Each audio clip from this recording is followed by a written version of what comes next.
collaborative multi-agent test time reinforcement learning for reasoning. That's a mouthful. It is. The paper's called MATTRL, and it's from a big group, MIT, NUS, Microsoft, a few others. And it basically asks a question that might annoy a lot of people burning GPU hours right now. The question being, what if we just stop trying to train multi-agent teams and just give them better memories instead? Exactly. It's a pretty bold premise. Oh, it is. Because we all know multi-agent reinforcement learning RL is famously unstable. You have agents co-adapting, which creates moving targets. The rewards are sparse. It's just a mess to train. So TRL just sidesteps that entirely. No weight updates. Instead, it injects structured textual experience right at inference time, test time. It forms a team of expert agents, has them deliberate, and then, and this is key, it uses a very specific credit assignment strategy to figure out who said the smart thing. And then it saves that smart thing as text to be retrieved later. And the results are, well, pretty significant. You're looking at improved accuracy across medicine, math, education. I think it was an 8.67% jump over single-agent baselines. All without the massive cost of traditional RL training. It's like inference time alignment. That's a great way to put it. Okay, so that's the 1-minute summary. If you're just here for the headlines, there you go. But for everyone else, we should really unpack this. Because to appreciate MATTRL, you have to look at the landscape. Yeah. There's this, explosion of LLM collaborators right now. For sure. AutoGen, Camel, DeepSeek R1, everyone's building these little councils of agents. And it makes sense, right? A multi-agent system should beat a single agent. You get different perspectives, you get cross-checking. It's the wisdom of the crowd for LLMs. You have a coder agent and a reviewer agent, and, the code's probably going to be better. But again, and it's huge but. A massive but. If you try to optimize that crowd with traditional reinforcement learning, you hit the MATTRL bottleneck. Walk us through that. Why is it so much harder than just training one model? Well, think about non-stationarity.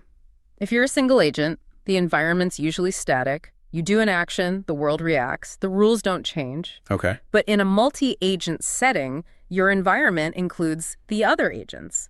And they're all learning and changing their behavior at the exact same time as you. So it's like trying to learn to dance while your partner's also learning a completely different dance style every 5 seconds. Precisely.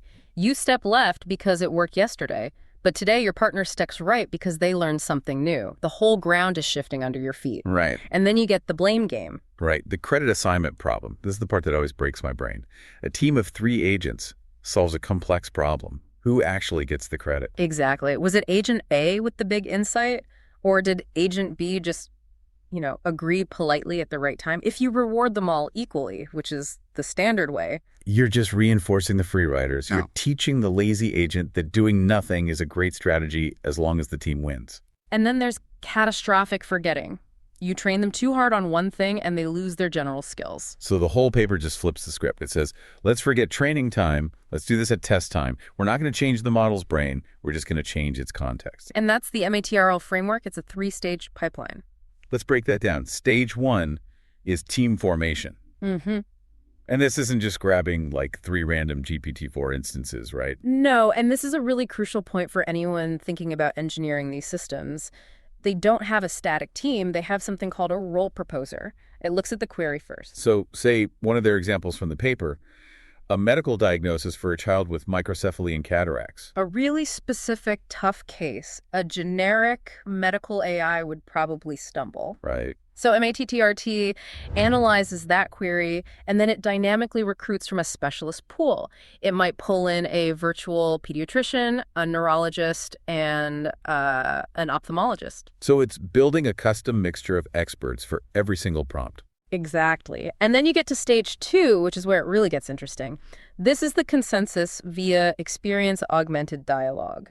The agents start talking to each other in rounds. But, and this is the whole twist, before an agent speaks, it doesn't just look at the prompt. It retrieves relevant textual experiences from past successful runs. Hold on. So the neurologist agent isn't just thinking, what do I know about microcephaly? It's also thinking, what did I say in a previous successful diagnosis that looked just like this one? Yes. It uses a shared encoder, they used Qwen3 embedding, to find the top K most similar experiences. It's like, it's saying, oh wait, last time we saw these symptoms, checking for suture involvement was the move that cracked the case. And it injects that memory right into the context window before it generates its next turn. Correct. And to stop them from just echoing each other, they have a meeting step that deduplicates the updates. Then in stage 3, a coordinator agent just wraps it all up in a final report. Okay, but this whole thing hinges on the experience pool. You can't retrieve memories if you haven't stored any good ones. Well, You can't just save every chat log. That'd be a disaster. right. This is the secret sauce. How do you turn a messy, chaotic conversation into a clean database of actual wisdom? They use a scoring system. A really rigorous one. First, an LLM judge scores every single utterance. Is it correct? Is it clear? Does it add new information? That's your local score. If they also care if the team actually won. Yep. They combine that score with the terminal reward. Did they get the diagnosis right in the end? And they use a decay factor. Explain that for us. What's the decay factor doing? It just means that the turns closer to the final solution get more weight. The idea is that the early parts of conversation are often just noise. Let's read the prompt, let's define our terms. So the aha moments usually happen closer to the end of the reasoning chain. Exactly. You want to reward the insight, not the setup. Okay, so you find these high-scoring moments. Then what? You don't just save the whole transcript. No, they extract it into an action experience pair. I love the example they used. Instead of saving a whole paragraph of medical jargon, it saves a simple rule. Something like, action. Check for suture involvement. Experience. Without hallmark evidence of suture involvement, keep craniosynostosis low-ranked. And that's the power of text, right? A scalar reward, just giving the agent a +10, doesn't tell it why it did a good job. It's a blind signal. But the text gives it the actual reasoning. It's a dense, stepwise signal. It gives you the causal link between the action and the success. Which brings us to the real technical core of the paper. We talked about the blame game. How does MATTRL decide who gets credit for these good experiences? They tested 3 methods, and the results were kind of surprising to me. Yeah, it's a classic game theory problem. They started with a simple one, method A naive averaging. The participation trophy approach. Just split the credit equally. Yep. It's a fine baseline, but it's super noisy. So then they tried method B Shapley values. And usually, Shapley is considered the gold standard for this stuff, right? Yeah. If you're a data scientist, you're probably using it to explain your models. For sure. It's meant to be the fairest way to assign credit. And yet, for this specific task conversational reasoning, it actually underperformed on strict precision, on hit at 1. Why? I thought it was supposed to be better. That's the thing. It's almost too fair. Shapley tends to reward consensus builders. The polite agents? The polite agents, the ones who say, I agree, or that's a great point. It rewards the agents who make the conversation flow smoothly, but when you're diagnosing a rare disease, you don't need politeness. You need that one sharp, decisive, maybe even contrarian insight. So Shapley was overvaluing the social glue and undervaluing the actual spark of genius. Exactly. Which brings us to the winner, method C, difference rewards. The counterfactual approach. Right. It's simple. It calculates the score of the whole team and then subtracts the score of the team without a specific agent. So what happens if we kick Dr. House out of the room? Precisely. If you remove Agent A and the team's score tanks, well, Agent A was doing the heavy loading. If you remove Agent B and nothing changes. Agent B was just free writing, even if they talked a lot. Even if they wrote beautiful, flowing paragraphs, if the final logic didn't depend on them, they get 0 credit for that experience. And that method, difference rewards, was the best at isolating the truly decisive turns. It just cut right through the noise. It did. Okay, let's talk about where this actually works. They tested it on 3 pretty different domains. Yeah, medicine, math, and education. For medicine, they use a benchmark called Rare Bench. It's all about differential diagnosis of rare diseases. And how did it do? It did really well. MATTRL got a hit at 1 score of 0.39 and a hit at 10 of 0.75. So in 75% of the cases, the right answer was in the top 10 suggestions. That's pretty good for rare diseases. It's very good. It beat the baselines pretty significantly. And the key thing was that the retrieved experience helped it avoid hallucinations. The agents stopped just, inventing fake lab tests to sound smart. A huge problem for medical LLMs. It kept them grounded in reality. Exactly. Then they tried it on math with a benchmark terrifyingly named Humanity's Last Exam. I know, right? Super hard math problems. And again, it worked. MATTRL hit 0.36 accuracy, while the single agent was stuck at 0.27. The insight was that just having a collaborator helps, but having experience helps way more. Seeing a similar proof is better than just having a friend to chat with. And the last one was education, right? A teaching simulation. Super GPQA.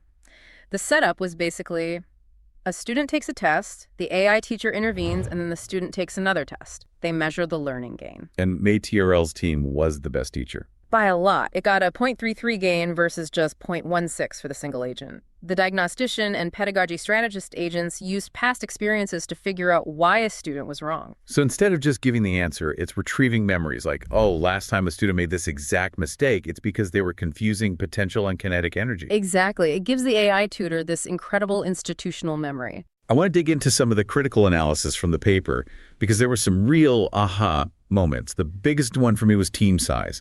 We always just assume bigger is better. More agents, more power. Right, but that's not what they found.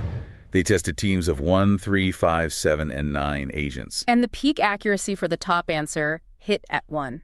Peaked at 3 agents. A tiny little team. Yeah. When they added more, like 7 or 9 agents, the precision actually went down. Too many cooks in the kitchen. Too much noise. For a strict reasoning task, more voices just increases the chance of divergence, of going down rabbit holes. A small, focused team of experts just beats a large committee every time. That feels so intuitively right. 9 doctors arguing in a room is chaos. 3 might actually solve the case. They also made sure this wasn't just a context length trick, right? Like, this is better than just doing few-shot prompting. They did. They checked, what if we just stuff some examples in the prompt? And that helped a little bit, sure. Yeah. But MATTRL's retrieved structured experiences was significantly better. Because it's not just random examples. It's the most relevant experience for this specific problem. Context relevance is everything.